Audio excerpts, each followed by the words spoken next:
Well, Sean, first of all, I'm gonna get you to blurb my next book. I mean, I like the sound of definitive work. That sounds pretty good. Um, I I gotta say, I was reading an 1864 book called Man and Nature, which is kind of a famous book in the history of environmental thought by a guy named George Perkins Marsh, an American. And he mentioned in a footnote, he mentioned the Miramichi fire. He talks about it kind of offhand and says how it was the biggest fire in human history and that everything was destroyed for generations and may never grow up again. And I should mention I'm a maritimer myself. I'm from Prince Edward Island, so I kind of took interest in this and thought I'm definitely going to find more people have been writing about this fire. And I kept looking for it and kept looking for it. Didn't find anybody had really written about it.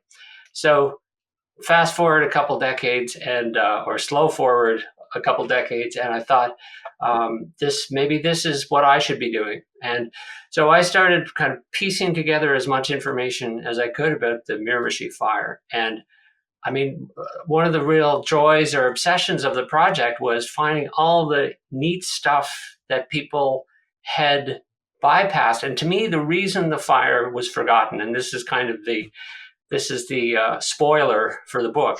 The reason the fire has been forgotten is that trees grew back up.